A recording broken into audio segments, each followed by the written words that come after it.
Hello friends, welcome back to the channel. जय हिंद, जय भारत। तो आज हम अपने दूसरे लॉ की बात करने जा रहे हैं from the amazing book the 48 laws of power की। अब आशा करता हूं आपने पहला लॉ पढ़ा होगा, क्योंकि पहला लॉ भी पढ़ना जरूरी है। हालांकि इस बुक की यही एक अच्छी बात है कि कोई लॉ ज्यादा रिलेट करता नहीं है पिछले लॉ से। सब लॉ की एक इंडिपेंडेंट इंपॉर्टेंस है। थोड़ा बहुत जो पार्ट आएगा मैं आपको उसका प्रेफेस दे दूंगा, लेकिन कृपया करके आप फर्स्ट लॉ जरूर पढ़िए। फर्स्ट लॉ बहुत अच्छा लॉ है और फर्स्ट लॉ की एप्लीकेशन आपको अपनी जिंदगी में देखने को बहुत ज्यादा मिलेगी। तो स्टार्ट करते हैं पहले अपने सेकंड लॉ से। मैं पुरानी जो फर्स्ट लॉ की वीडियो है मैं डाल दूंगा डिस्क्रिप्शन बॉक्स में या कमेंट बॉक्स में। तो देखते हैं, सेकंड लॉ से स्टार्ट करते हैं। Never put too much trust in friends, learn how to use enemies. ये शायद नया हो सकता है बहुत लोगों के लिए। जब मैंने पढ़ा था मेरे लिए भी नया था, क्योंकि मैंने उस एंगल से सोचा नहीं था पहले कभी कि फ्रेंड्स और एनिमीज में कुछ फर्क भी होता है कि नहीं होता है। आफ्टर रीडिंग दिस लॉ मैं भी थोड़ा फ्लैबरगेस्टेड था कि उन्होंने बहुत अच्छे से एक्सप्लेन करा है एक डिफरेंस। देखिए, पर्सन है, लेट्स टेक अ पर्सन। मैं ड्रॉ कर देता हूं। या ये पर्सन है, ये एक इंडिपेंडेंट बीइंग है, एक इंडिपेंडेंट आदमी है। अब ये या तो आपका फ्रेंड हो सकता है, F stands for friend and E stands for enemy. या तो आपका फ्रेंड हो सकता है या आपका एनिमी हो सकता है। ये बात आपको कैसे पता कि आपका फ्रेंड है या एनिमी है? इस चीज को ये लॉ डिफाइन करता है कि सामने वाला क्या वाकई में आपका फ्रेंड है या सामने वाला वाकई में आपका एनिमी है, या सिर्फ आप अपने दिमाग में उसको ऐसा फ्रेम कर रहे हो और एंड में आके आपको सब आपकी थिंकिंग प्रोसेस सब शैटर्ड हो जाएगा जब आपको इस चीज की असली बात पता चलेगी। थोड़ा एक्सपेंड कर देता हूं। Be wary of friends. Friends के मामले में थोड़ा बच के। They will betray you more quickly for they're easily arouse to envy. जो आपके संग है, आपके संग ये क्या खुल गया? हाँ जी। जो आपके संग है, आपके संग एक एक वक्त बिता रहा है, एक एक आपके संग सेकंड बिता रहा है, वो आपको और जल्दी बिट्रे करेगा, क्योंकि उसको वो आपके सामने है। उसको दिख रहा है कि आप सक्सेसफुल होते जा रहे हैं किसी चीज में। ईर्ष्या की भावना जगेगी उसमें, और ये आप खुद भी रिलेट कर पा रहे होंगे। देखिए, इस किताब को पढ़ते समय आपको खुद को भी इंट्रोस्पेक्ट करते जाना है संग की संग। पढ़ते समय शायद थोड़ा मुश्किल होता है, तभी एक एक्सप्लेनेटरी वीडियो में डाल रहा हूँ इस किताब की। तो आपको इंट्रोस्पेक्ट भी करना है। मुझे सुनते समय आपको इंट्रोस्पेक्ट करना है, अपने लाइफ से रिलेट करना है, अपने उस दोस्त को सोचना है, अपने उस दुश्मन को सोचना है जो आप मानते हैं आपका दोस्त या दुश्मन है। Be wary of friends, they will betray you more quickly for they're easily arouse to envy. They also become spoiled and tyrannical, but hire a former enemy and he will be more loyal than a friend.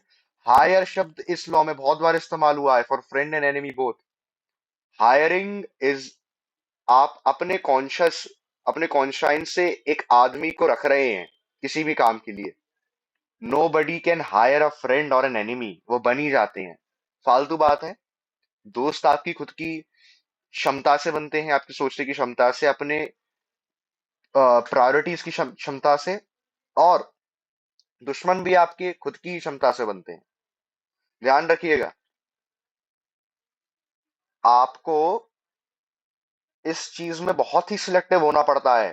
दोस्त और दुश्मन दोस्त और दुश्मन के selection में आपको बहुत सिलेक्टिव होना पड़ेगा, क्योंकि अगर आप जो भी ये वीडियो देख रहे हैं, आई थिंक वो एज ग्रुप होता है from 18 to 30 years, 40 years at a last, क्योंकि ये फिलोसॉफिकल आइडियाज हैं। दो ये बुक बहुत ही एप्लीकेशन वाइज बहुत ही ज्यादा अच्छी है, आप एप्लीकेशन इस बुक से अच्छे से ले सकते हैं, लेकिन तब भी थोड़ा फिलोसॉफिकल साइड ही चली जाती हैं ये वीडियोस।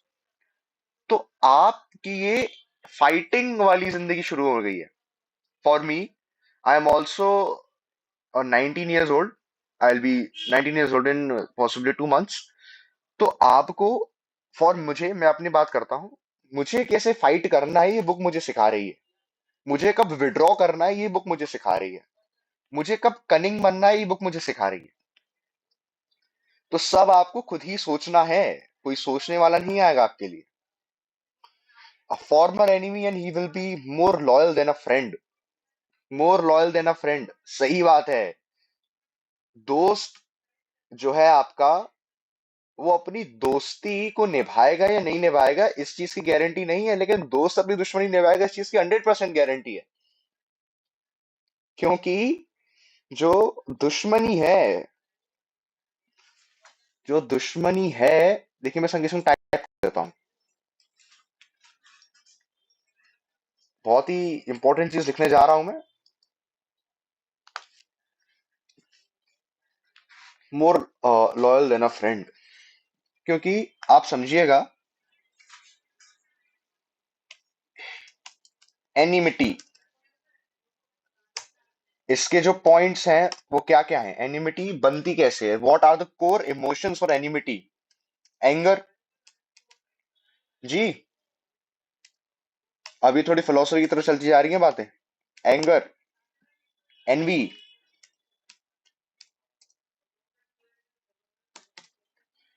ठीक है। एनवी के संग की संग एक बहुत इंपॉर्टेंट, विच इज जेलसी।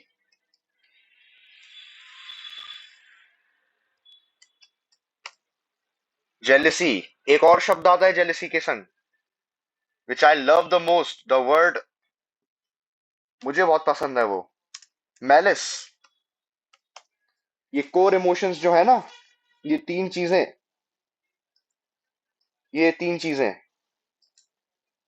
ये बनाता है एक स्ट्रॉन्ग और worthy enemy. A person who can really make a development in you is your enemy, ध्यान रखिएगा, ठीक है।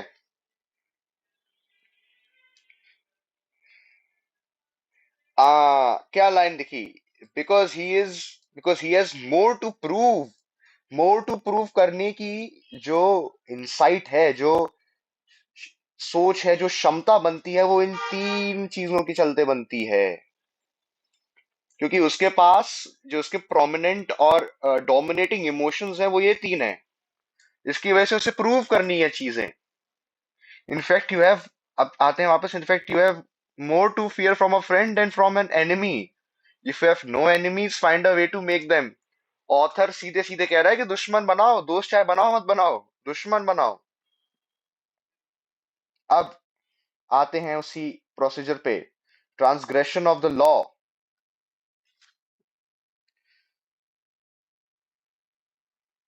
ठीक है, इन मिड 19, अच्छा ये मुझे, ठीक है ठीक है, ये मैं आपको जल्दी जल्दी समरी दे देता हूँ। माइकल थ्री एक अर्ली एज में ये रूलर थे, कहाँ के, बाइजेंटीन एम्पायर के। इन्होंने बहुत जल्दी रूल एक्वायर कर लिया था due to unfortunate death of his father.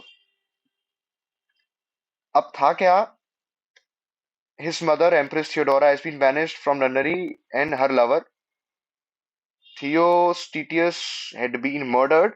उनके पिताजी की देहांत हो गया था, उन्हें मार दिया गया था, असैसिनेट कर दिया गया था। अब था क्या, माइकल ने सीट को अज्यूम करा। ना उनकी माँ थी उनके संग, ना उनके पिताजी थे, वो अकेले अपने ऊपर ही थे। ही वॉज अ पर्सन जिन्हें खुद ही सब देखना था। अब जो माइकल के अंकल थे, ताऊ जी, फूफा जी, चाचा जी, जो भी थे, borders, a man of intelligence and ambition. अब था क्या, माइकल को ये लगता था कि जो मेरे अंकल हैं वो मेरे लिए सबसे बड़े बाधक हैं मेरे राजा बनने में, और शायद वो मुझे आने वाले समय में मार भी दें, जैसे उन्होंने मेरे पिताजी को मारा था। पता नहीं वो उस कॉन्स्पिरेंसी के पार्ट थे नहीं थे, लेकिन जैसे मेरे पिताजी का मर्डर हुआ, मुझे भी ऐसे मार दिया जाएगा बार्डस द्वारा, मेरे अंकल द्वारा। तो उन्होंने सोचा कि क्यों ना किसी ट्रस्टवर्दी आदमी को संग रखा जाए। ट्रस्टवर्दी उनके लिए कौन था, उनके माँ बाप तो थे नहीं, अनएक्सपीरियंस्ड रूलर थे वो। He was surrounded by intrigued murders and profligates. In a time of peril, he needed someone he could trust as a counselor. Bacillus, his best friend, Bacillus की तरफ गए वो, वो भी इनकी तरह थे, छोटी उम्र थी, नो एक्सपीरियंस, लेकिन थे दोस्त, बेस्ट फ्रेंड थे। अब था क्या, बेस्ट फ्रेंड थे तो बेस्ट फ्रेंड को उन्होंने फेवर करा। वो ना एक सिंपल हॉर्स राइडर थे, जो बेसिलस था वो सिंपल हॉर्स राइडर था, लेकिन उन्हें हेड ऑफ रॉयल स्टेबल्स बना दिया गया था माइकल थ्री के द्वारा। ऐसा क्यों? क्योंकि दोस्त होने के चलते उन्होंने अपने दोस्त को फेवर करा। ऐसी समय निकलता गया, निकलता गया, निकलता गया, वो भी बड़े होते गए, वो भी बड़े होते गए, एज अ मिनिस्टर। अब बेसिलस को और ऊंची पोस्ट मिलने लगी, वो मिनिस्टर बने। अब मिनिस्टर बनते ही अ, जो बेसिलस था उसने पढ़ना शुरू करा, उन्होंने पूरी गवर्नेंस जानना शुरू करी, उन्होंने पॉलिटिक्स जानना शुरू करी, जानता गया, जानता गया, जानता गया। अब वो एक पीजेंट से एक रूलिंग क्लास, एक ब्यूरोक्रेसी में आ चुके थे। ठीक है। अब ये पूरी स्थिति बनी। Bacillus could be trained for a job and Michael loved him like a brother. Ignoring the advice of those who recommended a much more qualified Bardas, Michael chose his friend. Birds उसका enemy था, ऐसा Michael को लगता था, और वो बात काफी हद तक सही भी है, था एनिमी। उस एनिमिटी की वजह से ही जो माइकल था उसे अपने दोस्त को चुनना पड़ा, जो उसी तरह अनएक्सपीरियंस था। अब आप एक फैक्ट समझिए, अगर बार्डर्स एक अच्छे खासे रूलिंग सिचुएशन में होता तो उस किंगडम को कितना फायदा होता। यहाँ पे आपने सिर्फ अपनी, वो हम आगे पढ़ेंगे कि कैसे कैसे उनकी फ्रेंडशिप एक अलग मोड़ लेती है, वो हम आगे पढ़ेंगे, लेकिन आप अपना तो डेवलपमेंट रोक रहे हैं, हिंडर कर रहे हैं, संग ही संग आप अपने किंगडम का या फिर जो लोग आपके परपीचुअल हैं, जो आपका पूरा साम्राज्य है, उसको भी तो आप हिंडर कर रहे हैं। बार्डस अंकल था, 100% वो एक एजेड पर्सन होगा, एक्सपीरियंस्ड पर्सन होगा। उनको ना रखने की जगह he chose his best friend and a pseudo loyalty which he expected from a friend. Loyalty तो सूडो थी ना, फॉल्स लॉयल्टी थी, वो हम आगे पढ़ेंगे कैसे फॉल्स थी। फ्रेंड ने क्या करा, देखते हैं। हाँ, Bacillus learned well and well soon advising the emperor in all matters of the state. The only problem seemed to be money. Bacillus never had enough. तो उनने क्या करा, माइकल ने पैसा खिलाना शुरू करा, क्योंकि उनके दोस्त को कोई दिक्कत नहीं होनी चाहिए, because he wanted him to be loyal for a long time. Materialistic दुनिया तो है ही। पैसा देना शुरू करा, पावर देना शुरू करी। ये करते करते करते करते कैसी स्थिति आ गई कि माइकल थ्री की जो रॉयल ट्रेजरी थी वो ड्रेन होने लगी। माइकल थ्री की जो, देखिए ये मैं आपको सीधे कंटेक्स्ट ही पढ़ाता हूँ। Now Basilius power and wealth only grew and few years later Michael in financial straits his own extravagance asked him to pay back some of the money he had borrowed over the year. Michael ने चाहा कि जो पैसा उन्होंने अपने दोस्त को favour किया है, दिया है, वो उन्हें वापस दे दिया जाए, क्योंकि उनकी खुद की एक्स्ट्रा वेगेंस मांग रही थी, उनकी खुद की और रिक्वायरमेंट्स भी होती हैं, उसके चलते यू वांटेड दैट उनकी वो वापस आए। हुआ, उन्होंने मांगी, दो भाई वापस। उनने कहा नो, जो मेरा हो चुका है वो मेरा ही है। अब emperor suddenly realized the predicament. The former stable boy had more money, more allies, an army and senate, and in the end more power than the emperor himself. राजा से बड़ा बन गया वो। क्यों? क्योंकि वो राजा का दोस्त था। Michael awoke to find himself surrounded by soldiers. एक दिन वो हैवी ड्रिंकिंग करके उन्होंने देखा सोल्जर्स से सराउंडेड थे। Basilius watch as step the emperor to death. Back step करा उनके फ्रेंड ने उन्हें। समझ रहे हैं आप? दुश दोस्त इतना आपको एक पिनिकल से to the bottom of the valley, in the depths of the ocean पहुंचा सकता है। ये दोस्त होने का एक, इस बुक में एक वो बताया है, हालांकि एक्सेप्शंस तो हर जगह हैं, दोस्त हमेशा बुरे नहीं होते। हम इस बुक को पढ़ते पढ़ते उस ह्यूमेन प्रोसेस को नहीं भूलेंगे। तो इसकी इंटरप्रिटेशन समझते हैं। Michael three stated in future sense of gratitude he thought bacillus must feel for him, surely Basileus would serve him best. He owed the emperor his wealth, his education and possession. Michael को लगा ये सब देने से उनका दूसरों से loyal रहेगा, लेकिन at the end we saw what happened, सब मिट्टी में मिल गया, और एम्परर भी मिट्टी में खुद मिल गया, बिकॉज ही वॉज डेड। अब ये सब होने के बाद देखिए कोट पढ़ते हैं, Lord protect me from my friends, I can take care of my enemies, I can take care of my enemies. Friend से आप लड़ ही नहीं पाओगे, एनिमी से तो आप लड़ोगे, क्योंकि एनिमी तो है ही लड़ने के लिए। Observance of the law for several centuries after the fall of the Han dynasty। देखिए ये बहुत अच्छा रेफरेंस है, चाइना का ने बहुत अच्छा रेफरेंस दिया है इसमें। देखिए आप यहाँ पे मैं सीधे जंप करता हूँ। ये ये वाला ये रेफरेंस है, ये हमें मिला है एनिमी होने के लिए, जो एनिमी के फेवर में है। मतलब हमने क्या पढ़ा था अभी, कि फ्रेंड्स कैसे आपको खत्म कर सकता है, अब हम देखेंगे एनिमी आपको बना कैसे सकता है इस वाले एग्जाम्पल से। So in 1959 General Chao Kuang-ying become the emperor son। हाँ ठीक है। He knew the odds of probability that within the year we held so much murder he could be break the pattern। Soon after becoming emperor, Sung offered banquet to celebrate his dynasty। अब इन king ने क्या करा, देखिए मैं आपको बताता हूँ पहले क्या होता था। हमने पढ़ा कि इधर कू हुआ। कू आप समझते होंगे, जब राजा के अगेंस्ट गवर्नर्स या फिर कोई भी वहां की रूलिंग क्लास जाती है, राजा का मर्डर करती है, राजा को असैसिनेट करती है, और फिर अपना खुद का एक इंडिपेंडेंट राज बनाती है, वो होता है कू। कू की स्पेलिंग COUP, पी साइलेंट है। तो कूप ये चीज है।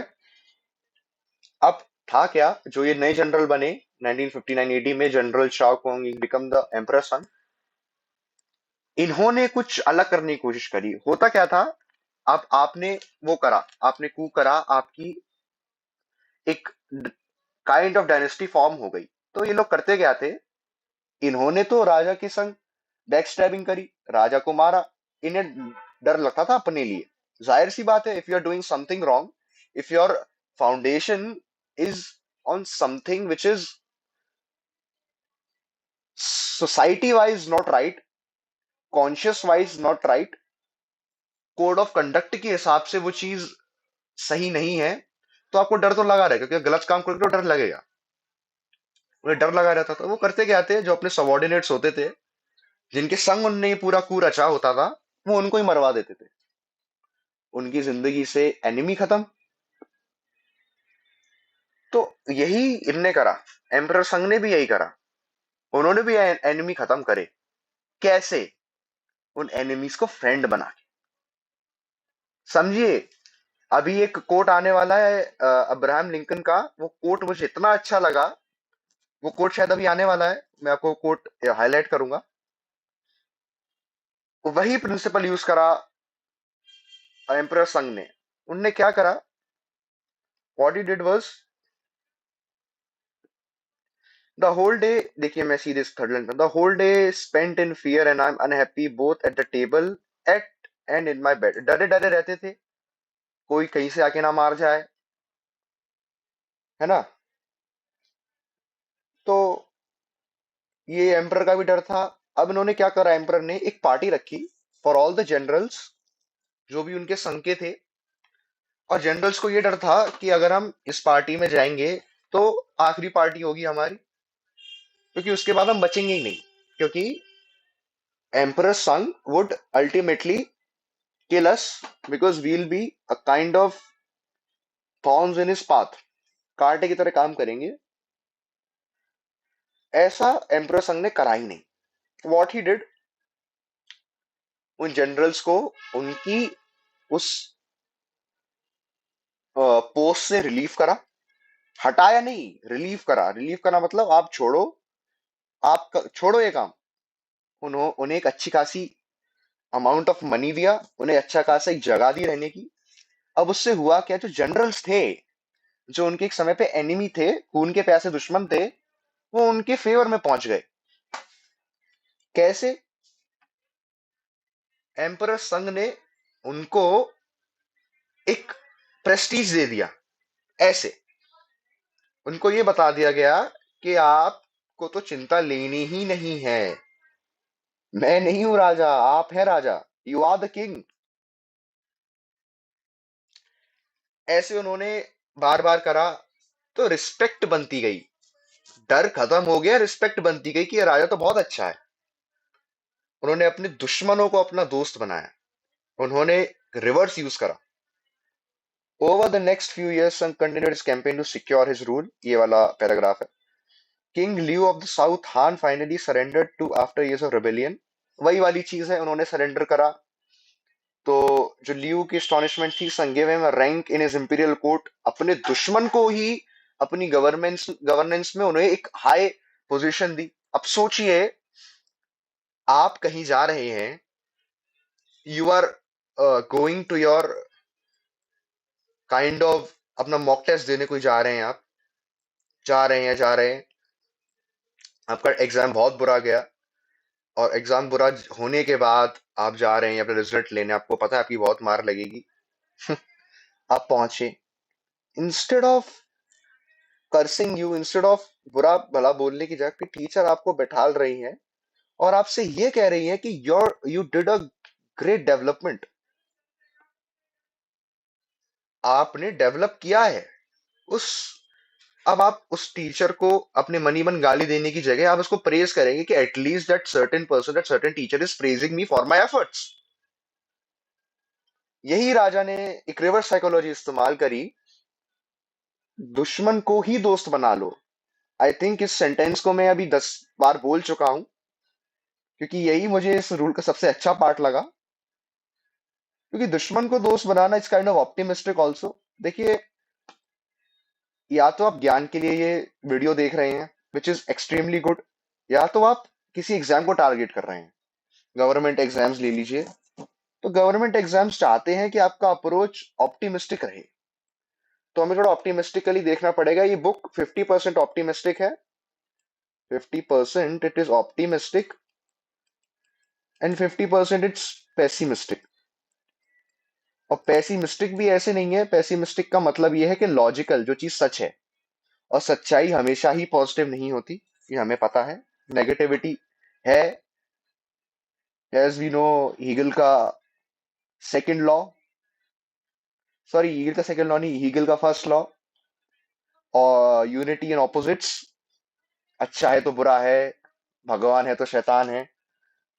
मैं हीगल पे भी एक वीडियो लाऊंगा, 100%। The great philosophers of the Germany, जिन्हें ना पता हो, कार्ल मार्क्स आए उनके बाद, चलिए वो सब छोड़ते हैं। तो उन्हें एक अच्छी खासी पोजीशन दी किंग ल्यू को, तो वो उनके लिए एज अ गॉड बन गया, एम्परर सन गॉड बन गया। ये उस एम्परर ने एक अच्छी चीज इस्तेमाल करी। अब देखते हैं interpretation in Chinese proverb compares friend to jaws and teeth of the dangerous animal। if you are not careful, you will find them chewing you up। Emperor Sung knew that the jaws are passing between them and assumed the throne। His friend in the army were chew up like meat, and if someone survived, his friends in the government, ये इधर friends नहीं enemies हैं, जो enemies थे एक समय पे, बाद में फ्रेंड बन गए। समझिए, ये बात है। अब ये देखिए, इसी की मैं बात कर रहा था। ये लाइन या आप स्क्रीनशॉट ले लीजिए, कहीं आप अपनी दीवार पे लगा लीजिए प्रिंट करके, बहुत अच्छी लाइन है। In a speech Abraham Lincoln delivered at the height of the Civil War, he referred in Southerners as a fellow human being who were in an error। An elderly lady, ये आपको पता होगा, Abraham Lincoln का थोड़ा reference दे देता हूँ। Abraham Lincoln America के, जब अमेरिका का रेवोल्यूशन चल रहा था, तो ये स्लेवरी के खिलाफ थे। स्लेवरी में जो था, वो कंसिस्ट करता था ब्लैक पीपल्स के लिए, जो अफ्रीका के नेटिव्स थे, उन्हें लाया जाता था अमेरिका, ताकि वो स्लेवरी कर सकें, हायर क्लास के लिए काम कर सकें, ह्यूमन ट्रैफिकिंग के खिलाफ थे एकदम। Though he wasn't a person who was black in skin, वो भी नॉर्मल एक अमेरिकन थे, तो for a person who is white, उसके लिए ऐसा रेवोल्यूशन, वो ऐसा रेवोल्यूशन करे, बहुत बड़ी बात थी। तो he was the president, he was also the president of America. I can not recognise कौन से प्रेसिडेंट थे, तो ये क्या है, हाँ, कौन से प्रेसिडेंट थे वो मैं अभी नहीं रिकॉल कर पा रहा हूँ, लेकिन he was a great personality. अब उनका कोट पढ़ते हैं। उन मोहतरमा ने एनरली lady chastised him for not calling these unreconcilable enemies who must be destroyed. गुस्से में थी मैडम। Why? तो अब्राहम लिंकन कहते हैं, Why, madam? Lincoln replied, Do I not destroy my enemies when I make them my friends? क्या मैं अपने दुश्मनों को, the black people, the slaves, उन्हें मैं खत्म नहीं कर रहा अपना दोस्त बना के? वहीं से यूएसए बना, United states of America. United किस चीज से लेके? कास्ट से लेके, रेस से लेके। हालांकि अभी के समय वो चीज नहीं दिखती ज्यादा, लेकिन तब भी उनका ब्रीफ आइडिया यही था। अब key to power, it is natural to want to employ your friends when you find yourself in times of need. The world is a harsh place and your friends soften the harshness. Besides, you know them. Why depend on a stronger when you have friend at hand? क्या बात है? Why depend on a stranger, sorry, not a stronger, stranger friend at hand? आपका comfort zone है आपका दोस्त, आप उस पर ज्यादा रिलाई करेंगे, नेचुरल सी बात है, इसमें कुछ बुरा नहीं है। लेकिन आपको कॉशियस रहना पड़ेगा, क्योंकि अगर आप डेवलप कर रहे हो, आप अगर ये वीडियो देख रहे हो आज, समझिए, अगर आप एक ऐसी कंट्रोवर्शियल बुक की वीडियो देख रहे हो, तो आपका दोस्त भी तो शायद देख रहा हो, और ऐसा हो सकता है कि उसने साल भर पहले ही ये बुक पढ़ रखी हो, and he is planning something big. You are understanding, अगर आपने फर्स्ट लॉ पढ़ा हो और आपका दोस्त, ऐसा हो सकता है कि आपको ही बना रहा हो पागल, फर्स्ट लॉ पढ़ के इसी बुक से। यू कैन अंडरस्टैंड, आप शायद उस दो लोगों के पीपल में आप मास्टर हो और आपका दोस्त काइंड ऑफ लोअर स्टैंडर्ड्स पे हो, लेकिन वो आपको ऐसा दिखा रहा है कि आई एम अ फुलिश गाय और I am someone who is lesser than you, और वो अपनी ब्लेड को शार्प करना हो आपको बैक स्टेप करने के लिए। हर कोई बुरा नहीं होता और हर कोई अच्छा भी नहीं होता, समझिए, हर कोई बुरा नहीं होता और कोई अच्छा भी नहीं होता। It's you to watch upon, और अपनी गट फीलिंग के चलते आपको देखना पड़ेगा कि कौन दोस्त है कौन दुश्मन है, और कौन दोस्त है जो दुश्मन बनने वाला है, और कौन दुश्मन है जो दोस्त बनने वाला है। ये समझना पड़ेगा आपको। अब आते हैं, आगे आते हैं। When you decide to hire a friend, you gradually discover the qualities he or she is kept hidden. You gradually discover, उस gradually, इतना समय नहीं है आपके पास। हो सकता है आप उस चीज को ग्रेस्प कर लें कि कुछ छुपा हुआ है, लेकिन उस चीज में देरी बहुत हो जाएगी। वो पिनिकल पे पहुंच जाएगा और आप उसकी वो क्वालिटीज ही देखते रहोगे, फायदा कुछ नहीं होगा। जल्द से जल्द पता लगाने की कोशिश करें, तो आप खुद ही फायदे में रहेंगे। ये किताब कहती है। मेरे पर्सनल ओपिनियंस थोड़े डिफरेंट हैं, दो मैं ये किताब को अच्छे से अंडरस्टैंड कर रहा हूं, समझ रहा हूं, लेकिन मेरे ओपिनियंस थोड़े डिफरेंट हैं, और शायद वो थोड़े इसे रेजोनेट भी करें बाद में। We'll see about that. तो यही ये लॉ कह रहा है, यही इसका जिस्ट है, यही इसकी की टू पावर है। अब देखिए, इधर एक और एग्जांपल है, ये देखिए, माइकल 3 का ही रेफरेंस वापस लिया गया है। तो यही बताया गया है कि आप एक काम कर सकते हैं, इस पैसेज का स्क्रीनशॉट लेके वीडियो पॉज करके एक बार पढ़ लीजिए, रीडिंग मार लीजिए, आपको समझ में आ जाएगा। एज लिंकन सेड, ये वाला मैं पैराग्राफ पढ़ रहा हूँ। Lincoln said to destroy the enemy when you have make friends with of him, Vietnam war में Henry Kissinger was one of the target of the unsuccessful kidnapping attempt of conference learning among other people Catholic priest and four nuns in private without informing the secret service justice। ये शायद मैंने भी नहीं पढ़ा है वाला। जरूरत नहीं है, आपको समझना है कि चीजें कहाँ जा रही हैं। Mao dynasty, the turning point of communist, the turning point of China in form of communism. Mao बहुत ही इन्फ्लुएंशियल पार्टी या फिर कहें डायनेस्टी रही है। जब आप हिस्ट्री या फिर पॉलिटिकल साइंस में थोड़ा अंदर जाने की कोशिश करें तो आपको पता चलेगा। ये कम्युनिस्ट पार्टी थी, वो मैं आने वाली वीडियोस में आपसे डिस्कस करूंगा। माउस, अब यही वाली चीज है, ज्यादा एक्सप्लेन करने के लिए है नहीं इस लॉ में। अब मैं जितना था मैं आपको बता चुका हूं। मैं ये वाला years later Japanese register cannot give a sort of massive conflict several of the companies first they certain in the long run victorious। हाँ, यही वाली चीजें हैं। अब ये इमेज पढ़ते हैं, the jaws of ingratitude knowing that would happen if you put a finger in your mouth of a lion you would stay clear of it with friends who will have no such caution and if you hire them word पे ध्यान दीजिए, they will eat you alive with ingratitude। authority, know how to use enemies for your own profit। You must learn to grab a sword not by its blade। क्या बेहतरीन बात कही है। धार की तरफ से अगर आप स्वॉर्ड को, डैगर को, चाकू को पकड़ेंगे तो आपका हाथ कटेगा ही। पकड़ना ही हैंडल की तरफ से है। दुश्मन को अगर आप इस्तेमाल करना जान गए, ये बुक में थोड़ी प्रैक्टिस आपको लगेगी। अगर आपको इसके लॉज को लगाना है जिंदगी में तो थोड़ी बहुत प्रैक्टिस लगेगी, थोड़े बहुत फेल अटेम्प्ट्स भी लगेंगे। तो अगर आपको अपने दुश्मन को अच्छे से इस्तेमाल करना है अपने प्रॉफिट के लिए, तो आपको बहुत ही कॉशियसली काम करना पड़ेगा। देखिए, the wise man profits more from his enemies than a fool from his friends. क्या बात है। जो दुश्मन से जुड़ा हुआ है उसे वाइजमैन कहा गया है। जो दुश्मन के रेफरेंस की बात कही उसे वाइजमैन कहा गया है। जो दोस्त के संग है उसे फुलिश कहा गया है इस बुक में। समझिए, ये बुक गलत नहीं है, ये बुक कॉन्ट्राडिक्टरी है, क्योंकि ये उस कंफर्ट थिंकिंग को चैलेंज करता है जो हम लोगों की बन चुकी है। हम सेक्रीफाइस करना नहीं चाहते, इस वजह से इस बुक को कॉन्ट्राडिक्टरी मानते हैं। दो इस बुक में कुछ पॉइंट्स हैं जो रीथिंक करने चाहिए थे ऑथर को। हालांकि मेरा पर्सनल ओपिनियन है, मैं पर्सनल ओपिनियन डालूंगा नहीं।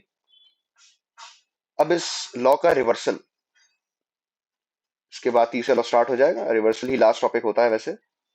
रिवर्सल समझिएगा, इसका रिवर्सल अच्छा है। Although it is generally best not to mix work with friendship, there are times when friend can be used to greater effects than an enemy। समझिए, ये बहुत इंपॉर्टेंट चीज है। आप अपने दोस्त को ही अच्छे से इफेक्टिवली यूज करना कर सकते हो, लेकिन वो पॉसिबल कब है।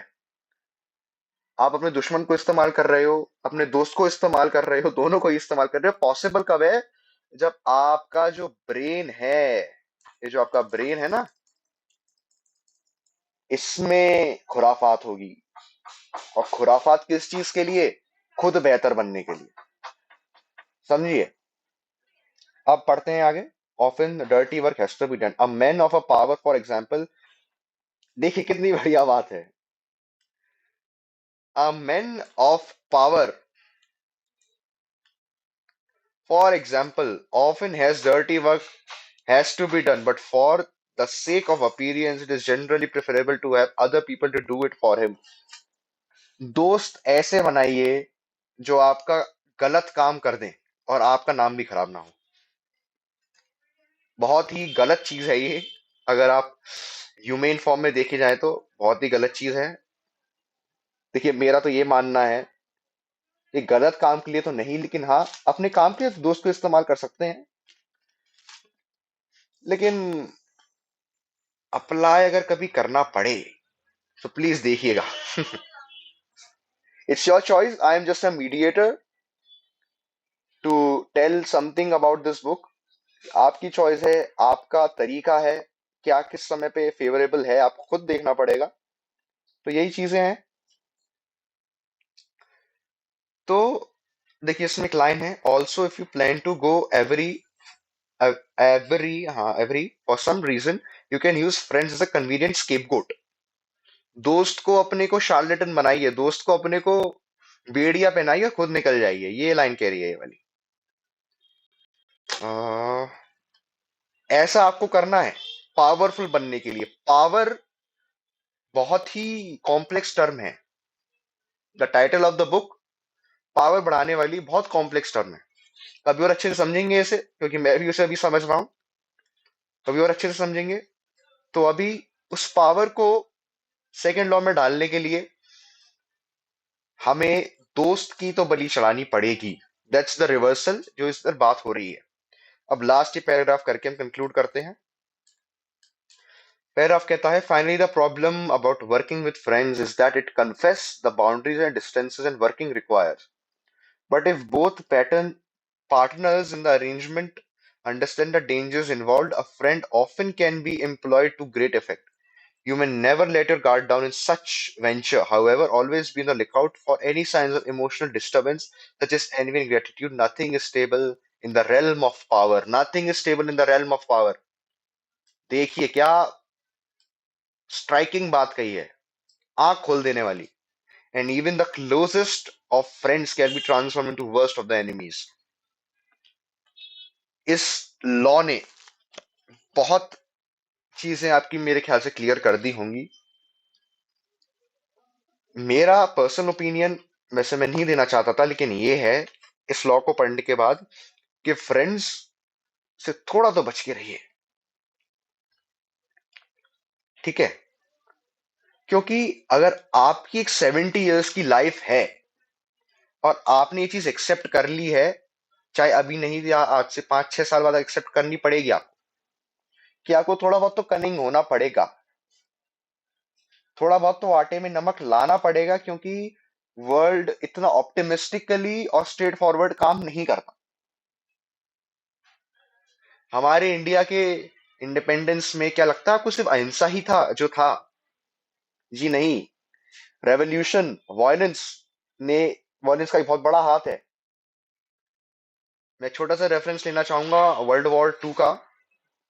जब हमारी इंडिया जो है वो जब इंडिपेंडेंस के उस एक वर्ष पे थी, एंड में क्या हुआ था, वर्ल्ड वॉर 2 में ब्रिटिश वापस रूल लेना चाह रही थी, लेकिन आर्मी, नेवी, सारी फोर्सेस ने, स्पेशली नेवी ने रिवॉल्ट कर दिया था, सिविल वॉर कर दी थी कि हम अब करेंगे ही नहीं, we are not your slaves any more, we are our own independent thinkers, हमारा खुद का स्वराज है। किसकी वजह से वो आइडिया आया? सुभाष चंद्र बोस, श्री सुभाष चंद्र बोस। श्री लगाना चाहूंगा उनके नाम के आगे मैं। Great personality, a great administrator. उनकी 4th रैंक आई थी इंडियन सिविल सर्विसेज एग्जाम में, अगर आपको पता हो तो। उस समय का सबसे टफ एग्जाम, उसको लात मार दिया था सुभाष चंद्र बोस जी ने। कहा था कि if it is not favouring my country, how could I be the part of that system, of that administrative system, कि मैं अपनी कंट्री को ही रेके चूसूंगा, अपनी कंट्री की ही वेल्थ को मैं खुद अपने लिए एक्लुमिनेट करूंगा। उन्होंने कहा नहीं, leave the job. Subhash Chandra Bose की आइडियोलॉजी के ही चलते आज हमारा देश आजाद है। सिर्फ उसके चलते कहना गलत होगा, गांधी जी का बहुत बड़ा हाथ है। गांधी जी का ही एक लॉन्ग टर्म स्ट्रगल उस एक सोच को आगे बढ़ा पाया था। So let's not go deep into history. तो ये हमारा आज का टॉपिक था। समराइज मैं कर देता हूं वापस फिर से, हालांकि मैं बहुत बार उस चीज का एक्सप्लेनेशन दे चुका हूं। मैं थोड़ा टाइपिंग कर देता हूं, लिख देता हूं थोड़ा। What are the points? देखिए, फ्रेंड्स जो हैं उन्हें आपको इंस्ट्रूमेंटली यूज करना है।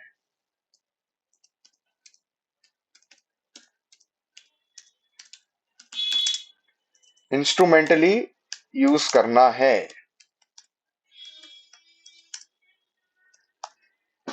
इंस्ट्रूमेंटली यूज करेंगे तब जाके आपका वो फ्रेंड फ्रेंड बन पाएगा। देखिए, फ्रेंड और एनिमी जैसा कुछ नहीं है। इट्स अ सर्टेन इंडिविजुअल जो अपना भी इंटरेस्ट देखेगा। ये भी आप समझिए, अगर आप अपना इंटरेस्ट देख रहे हैं तो सामने वाले भी अपना इंटरेस्ट देखेगा, क्योंकि ही है, क्योंकि उसे अपनी भी तो एक सोशल स्टेटस बनाना है। अगर आज आप राजा बनने का ख्याल रखते हैं, इफ मी विभोर wants to be an IAS officer and I know कि माय जो मेरे कोचिंग के नोट्स हैं वो इनफ नहीं है, तो मैं एक ऐसा दोस्त बनाऊंगा जो मेरे लिए नोट्स लेके आएगा। That friend, I have to find that foolish person, तो I am using a very harsh word. मुझे उस पर्सन को ढूंढना पड़ेगा जो मेरे लिए वो कर सके। मुझे ऐसा एनिमी भी ढूंढना पड़ेगा अपने लिए उसी कोचिंग में या उसी एक मॉक टेस्ट की सीरीज में, जो मुझे सप्रेस कर चुके, क्योंकि वो स्ट्रांग है मेरे से। उससे मैं क्या सीखूंगा एनिमी से, कि how to be strong. Enemy मेरे को हर समय अलर्ट रखेगा कि मैं अभी उस स्टेज पे नहीं हूं कि मैं एक अच्छा खासा एग्जाम दे सकूं। अ friend will keep you alert, क्योंकि वो कभी मुझे बैक स्टेप कर सकता है। This what the book teaches us. तो आशा करता हूं कि आपको समझ में सब आ रहा होगा। बाकी आपकी कोई क्वेरी हो तो प्लीज कमेंट सेक्शन में पूछिए। कुछ और सजेशंस हो कि किस बुक पे मैं रिव्यू ला सकता हूं, मुझे प्लीज बताइए। और ये एक डिकोडिंग है इस बुक की। बाकी जो भी हो प्लीज मुझे बताइएगा।